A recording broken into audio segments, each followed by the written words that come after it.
গুৱাহাটীৰ কোৰ্টত বা মেক্সিমাম গোটেই ইণ্ডিয়াৰ কোৰ্টত এটা বস্তু চলে হাই প্ৰফাইল কেছবিলাক লুকাবৰ কাৰণে ঢাকিবৰ কাৰণে হাই প্ৰফাইল কেছবিলাকত ফচা একিউজ কিজনক বচাবৰ কাৰণে কোনোবা পাৱাৰফুল শক্তিয়ে এটা মেথড ইউজ কৰে আৰু সেই মেথডটোৰ নাম মোক এগৰাকী বিৰাট ফেমাছ অধিবক্তা আমাৰ অসমৰ মই নামটো তেখেতৰ ইয়াতে মেনশ্যন নকৰো মই ভয় খোৱা নাই বাট মই নকৰো বহুত ৰিজন আছে কাৰণ আছে এইটো ব্যক্তিগত কাৰণ আছে মই নকৰো কিন্তু তেখেতে মোক এটা মেথড কৈছিলে আৰু সেই মেথডটো সঁচাই কাম দিয়ে আমি দেখি আহিছো আৰু সেই মেথডটো সুমি বৰাৰ ক্ষেত্ৰতো কাম দিছে সুমি বৰাৰ ক্ষেত্ৰত তাৰপিছত দীপাংকৰ বৰ্মনৰ ক্ষেত্ৰত ডিবি ষ্টকছ এইবিলাকৰ ক্ষেত্ৰত হাই প্ৰফাইল কেছ যিমান আছে সবৰে ক্ষেত্ৰত ধুনীয়াকৈ কাম দিয়ে আৰু এই মেথডটো হৈছে DQ ডিলে ডিফিউজ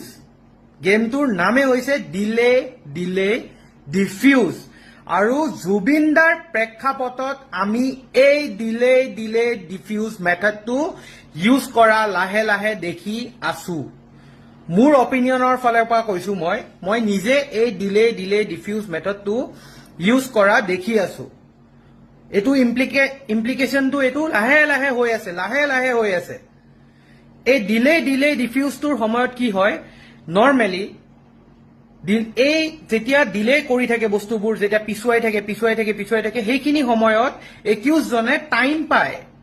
টাইম পালে কি হয় তেখেতৰ কাৰণে এভিডেন্সবোৰ লুকাব নিজৰ ইমেজটো ক্লিয়াৰ কৰাৰ কাৰণে টাইম পায় লগত সবতছে ডাঙৰ কথা যিহেতু অসমৰ কোনো এডভোকেটে নৰ্থ ইষ্টৰ কোনো এডভোকেটে তেখেতৰ কেছ নেখেলে নলয় সেইটো কাৰণে তেখেতে এনাফ টাইম পাই যায় যে সুপ্ৰিম কোৰ্টত গৈ পেলাই তেখেতে বেইল লৈ ধুনীয়াকে আকৌ আহি আমাৰ ৰাজ্যতে বাসবাস কৰি বুকু ফিন্দাই সেম সেইটো লেভেলতে পাৰ্টি কৰি সেম সেইটো লেভেলতে সবকে নিচা দেখাই আৰামছে থাকে আমি সবে তাৰপিছত ভাবি থাকো যে পইচা খাই হল নেকি বস্তুটো আমুক হল নেকি তামুক হল নেকি হেনেকুৱা একো নহয় এইটো এটা মেথডে হয় ডিলে ডিফিউজ আৰু এই মেথডটো আমাৰ ডাঙৰীয়াই বিৰাট ভালকে জানে ডাঙৰীয়া মানে মই কাক বুজাইছো আপোনালোক